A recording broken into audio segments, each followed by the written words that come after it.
Bonjour tout le monde, ici Dr. Paul, Bureau de santé de l'Est de l'Ontario, avec une autre mise à jour. Aujourd'hui, le 18 janvier 2023. Je vais commencer, comme d'habitude, en partageant mon écran. On va commencer avec les statistiques locales du COVID-19. On voit vraiment une stabilisation. On est toujours euh, stable au niveau des hospitalisations. Quand même, on a des personnes hospitalisés pour COVID, incluant une aux soins intensifs. Donc, le COVID est encore là, mais moins que c'était il y a à peu près, je peux vous dire, 6 mois. Donc, on peut voir ici, au niveau des hospitalisations, on voit une descente lente, mais quand même, c'est stable. Mais quand même, on a des personnes à l'hôpital, comme j'ai dit tantôt. Au niveau des éclosions, ça commence à diminuer encore, mais on a 8 actuellement actifs dans notre région. On parle exclusivement des occlusions dues à COVID. Si on regarde le pourcentage de positivité, ça aussi, on avait autour des fêtes, on avait une augmentation. Là, on voit que ça a diminué, ça commence à diminuer un petit peu ici. Et au niveau de l'eau usée, je n'ai pas toutes les statistiques, mais on voit que c'est à peu près stable dans notre région. On va voir les dernières statistiques d'ici quelques jours. Au niveau de qu'est-ce qu'on voit à travers de notre région, au niveau des cas, on peut voir ici que c'est toujours stable, c'est toujours bas. On n'a pas des grosses vagues de COVID. C'est ça que je m'attendais parce qu'on a pas mal un bon niveau de immunité communautaire. Donc, je vais vous partager maintenant une autre feuille ici qui vous démontre les statistiques plus exactes au niveau de COVID et influenza. Voilà. Ici, qu'est-ce qu'on voit? Ça, c'est les cas de COVID en couleur ici, de COVID qu'on avait entre le 12 décembre et le 15 janvier. Donc, on voit qu'on avait des cas à chaque semaine ici qui ont augmenté autour des fêtes ici. Et là, ça commence à diminuer. Donc, c'est toujours en diminuant. Je peux vous rappeler qu'il y avait des jours on avait quelques 300-400 cas par jour. Donc, ça va mieux actuellement. Donc, c'est vraiment en diminuant, mais ce n'est pas zéro. Donc, on a encore des cas de COVID. On a le COVID dans notre région, mais dans le niveau léger à modéré. Je vais vous démontrer tantôt une autre calculation de risque que nous avons mis sur nos sites Web. Avant que je fasse ça, je veux juste souligner que jusqu'à date, on n'a pas eu un cas le nouveau souche, sous-souche, si vous voulez, variante Omicron, le XBB 1.5 ou Kraken. Aucun cas dans notre région jusqu'à date. Au niveau d'influenza, vous pouvez voir aussi qu'en mois de décembre, on a eu 334 cas. Et ici, là, on est plus que mi-janvier, on a 25 cas d'influenza A. Donc, ça va diminuer. Nos pourcentages de positivité pour l'influenza est à peine à 1,7 dans notre région, donc c'est très bas. Il y avait un temps qu'on était à 18-20. On voit, je vais juste noter ici que on a eu un cas d'influenza B. Et je peux vous dire qu'en général, avec influenza B, on le voit plutôt avec une deuxième vague d'influenza. D'habitude, en mois de fin février, mars, avril, quelque chose comme ça. Donc, c'est pas trop tard de vous faire vacciner, malgré que l'influenza A diminué, parce qu'on pourrait avoir une deuxième vague, surtout propagée par influenza B et les vaccins que nous avons actuellement, qui sont encore disponibles pour l'influenza sont un bon match, si vous voulez, contre les souches A et B d'influenza. Je vais continuer maintenant avec d'autres statistiques. Ici, on va aller ici. Donc, on voit ici l'eau usée dans notre région. En Ontario, on va commencer. Vous voyez, on avait une pic autour des fêtes. Là, c'est en diminuant. On voit ça à travers de toutes les régions, sauf de l'Est d'Ontario, qui commence à Belleville. Nous, je pense qu'on est plutôt plus stable, mais ça inclut Kingston et Ottawa qui ont un peu des niveaux plus élevés que nous.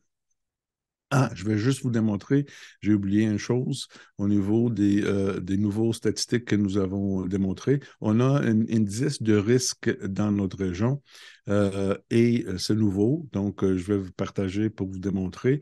Donc, on a maintenant les indicateurs, donc hospitalisation, soins intensifs, cas actifs, éclosion, pourcentage de positivité, et on donne une couleur et un niveau de risque, si vous voulez, dépendamment le pourcentage de diminution ou augmentation en comparaison des semaines précédentes.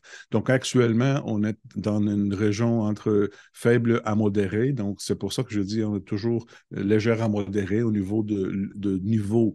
Donc, c'est pas zéro, on a encore des cas. Mais c'est ça qu'on voit. Donc, on a ici des légendes, si vous voulez, de tendance. Et actuellement, nos risques actuels, c'est faible. Mais en général, moi, je dis faible à modéré parce qu'on a encore des cas et on a encore deux qui sont modérés dans les autres indicateurs d'activité. Donc, on va avoir ça. Ça va être on a une mise à jour régulière avec ça. Euh, tous les mardis, on va le mettre à jour. Et bientôt, on va avoir le même type de risque pour l'influenza et d'autres maladies respiratoires virales qu'on pourrait utiliser dans les années futures aussi. Euh, donc, on va maintenant visiter les visites de salle d'urgence pour les maladies respiratoires. Quand on parle de symptômes respiratoires, nez qui coule, toux, fièvre, etc. Donc, on voit, on a les chiffres quotidiens, si vous voulez, des visites à la salle d'urgence. Dans notre région, vous voyez, on a un pic ici. Et ça, c'est le pourcentage des visites à la salle d'urgence dues à maladies respiratoires virales. Donc, on voit qu'on avait pas mal une haut pourcentage autour des fêtes. Et là, ça diminue, c'est en diminuant. Et puis, on peut voir le même type de profil, si vous voulez, à travers l'Ontario. Encore, on avait une pic autour novembre-décembre et en diminuant ici. On voit aussi ici comme le même type de profil, si vous voulez, au niveau des admissions à l'hôpital causées soit, et ça exclut le COVID, ceci, mais pour les autres maladies respiratoires. On parle influenza, virus respiratoire syncytial, tout ça. Et vous voyez, on avait une pic importante ici en mois de novembre, décembre chez les enfants. Et là, c'est très bas, qui est très bonne, ça c'est bonne nouvelle. Et on peut voir ça à travers de tous les autres âges aussi. Donc, ça, c'est une bonne chose. Donc, ça nous dit que on a encore les virus qui sont là, mais ils surchargent moins nos hôpitaux. Il faut dire que les hôpitaux ils sont encore débordés, d'autres raisons aussi.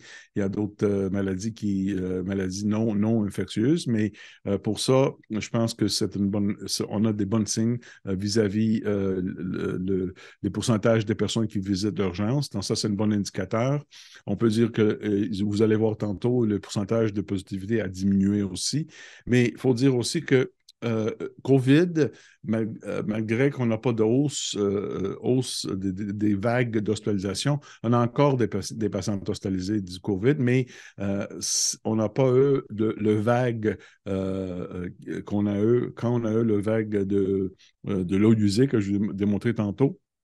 On n'a pas eu une augmentation ni aux soins intensifs ni aux admissions. Par contre, au niveau de soins intensifs, on a encore une centaine des patientes à travers l'Ontario dans les hôpitaux aux soins intensifs pour COVID. Et ça compare avec 1700 qui sont admis dans les soins intensifs à travers l'Ontario. Donc, on a encore, mais moins. Donc, ça les déborde moins au niveau de COVID, mais on a encore le COVID et on a encore les patients hospitalisés. Et malheureusement, nous avons encore des mortalités, même dans notre région.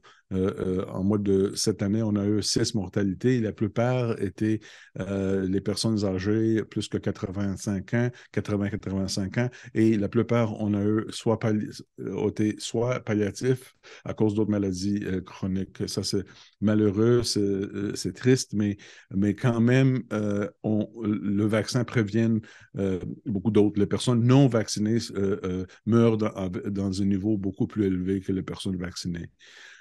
Donc, je vais continuer pour vous démontrer aussi le pourcentage de positivité à travers de Canada et Du COVID, on voit que c'est encore stable ici. Influenza A, vous voyez, c'est en diminuant de façon importante ici. Juste les boules noires ici sont les saisons typiques, si vous voulez, pré-COVID au niveau des cas d'influenza A. B, c'est en diminuant, mais comme j'ai dit tantôt, on voit à peu près entre février et avril, on peut voir un autre pic d'influenza B. C'est pour ça que je t'ai dit tantôt, c'est pas trop tard de vous faire vacciner contre l'influenza. Et aussi, vous voyez, le virus respiratoire syncytial, c'était plus haut, précoce. Normalement, on voit le pic à peu près en mois de janvier, février ici, mais c'était plus haut de façon précoce, en même temps que l'influenza était très élevé. C'est pour ça que ça avait débordé les hôpitaux pédiatriques surtout. Mais on voit que maintenant, le pourcentage de positivité est rendu dans un niveau ordinaire ou typique qu'on voit dans une saison hivernale. Il faut dire aussi que malgré qu'ils sont bas, on a encore les virus qui circulent, mais moins que c'était il y a à peu près un mois. Donc, ça, c'est des bonnes nouvelles. Si on regarde les autres virus respiratoires, on voit la même chose, sont diminués et sont dans le niveau qu'on voit d'habitude l'hiver. Là, je peux vous donner le pourcentage de positivité. Vous voyez, à travers de Canada, on voit le COVID, c'est toujours stable. En Ontario, ça va augmenter un petit peu pendant les fêtes, mais là, c'est stable. La même chose pour les autres territoires et provinces en Canada. Au niveau du virus influenza A, vous voyez, on a eu une pic, et là, c'est en diminuant. On voit la même chose à travers de Canada. Euh, et euh, Au niveau de virus respiratoire syncytial, la même chose. On a eu une pic ici, vous voyez, en Ontario, précoce, mais là, c'est rendu. On a encore un pourcentage de 8-10 de virus respiratoire syncytial. Donc, ça circule encore, mais pas dans les niveaux et pas en même temps que les pics d'influenza qu'on avait il y a à peu près un mois, qui étaient les causes principales de débordement des hôpitaux pédiatriques, surtout. Ça, je pense, ça, c'est le portrait que nous avons maintenant. Et juste pour vous souligner un petit peu, vous voyez, ça, c'est l'influenza A, une diminution très importante des pourcentages. Et juste pour démontrer ici, les hospitalisations qu'on a eues, surtout aux enfants en bas de 16 ans. Vous voyez, on a eu vraiment des admissions sans précédent, vraiment, pour COVID, pour ce temps. Et vous voyez, là, on est rendu dans une région, dans un niveau saisonnière, si vous voulez. Donc, ça, c'est des bonnes nouvelles. Et avant que je termine, je veux juste finir avec le taux de vaccination dans notre région. On a encore du travail à faire pour aller faire votre rappel, surtout les personnes qui n'ont pas reçu la troisième dose, qui sont pas mal. Je pense que plus que 50 de notre région n'ont pas encore reçu le rappel. Pour COVID, on parle. Et ça serait très important de vous faire vous êtes à date avec votre rappel du COVID, parce que là, vous allez recevoir le COVID bivalent, le vaccin bivalent, qui en contient la protection contre l'Omicron. Le vaccin initial ne contenait pas, mais là, on a les deux souches qui sont là et ça vous offre une protection plus élevée contre la maladie sévère et la transmission, bien sûr.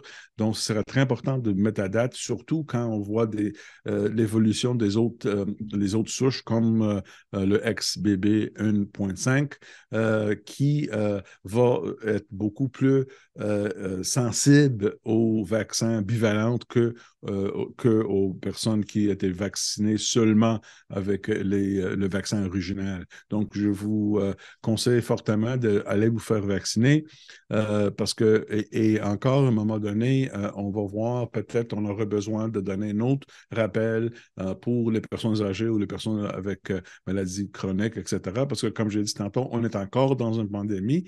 Bien sûr, c'est plus contrôlé qu'il y a à peu près un an, mais grâce aux vaccinations, grâce aussi aux antivirales. Il faut dire aussi qu'au niveau de l'influenza, le vaccin contre le grippe, on a vacciné 4000 personnes plus cette année que l'année passée dans notre région jusqu'à date, et c'est pas trop tard d'aller vous faire vacciner. Donc, en, juste en conclusion, juste pour vous dire, on est dans un niveau stable, on est beaucoup mieux au niveau d'influenza, virus respiratoire syncytial, débordement des hôpitaux pédiatriques, mais quand même, on a les menaces des virus qui circulent, incluant le COVID. Donc, et ça va être une menace pour les prochaines au moins 2 mois, d'ici mars, avril, etc. Mais je pense que si on continue avec ce trajet, je suis heureux qu'on n'a pas eu de grosses vagues suite aux fêtes avec le COVID. Ceci nous dit que nous avons une bonne protection immunitaire de base dans notre communauté. Et je pense qu'en plus, oui, mettre à date, vous maintenez votre vaccin à date pour COVID, influenza, mais aussi, on va continuer avec toutes les mesures de santé publique usuelles, lavage des mains, désinfection de surface, porte de masque, surtout si vous êtes à risque ou dans des personnes avec beaucoup de gens ou des personnes non vaccinées, etc. Et surtout, rester à la maison quand vous êtes malade, etc. Donc, avec tout ça, je pense qu'on pourrait continuer à contrôler, malgré que ça va disparaître. On a tous les menaces du virus sont encore là, mais je pense qu'on pourrait moi, je suis optimiste qu'on va continuer dans ce sens et peut-être, et j'espère, ils m'ont demandé est-ce que cette année va être le fin du pandémie. Je pense que je peux vous dire que ça va être le début de fin au moins du pandémie, mais ça va dépendre aussi du niveau de protection que nous avons et aussi de façon que le virus va changer. Mais quand même, avec un bon niveau de protection que nous avons déjà, et on doit maintenir nos doses de COVID à date, je pense qu'on va continuer à progresser vers la fin du pandémie. Espérons que ça va être cette année, mais au moins, je pense que on retourne dans le normal plus en plus.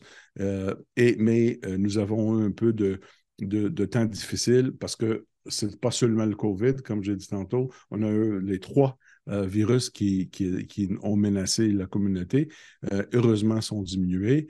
Et je pense qu'en continuant, qu'est-ce qu'on fait actuellement? On va bien tolérer les prochains quelques mois. Merci et à bientôt.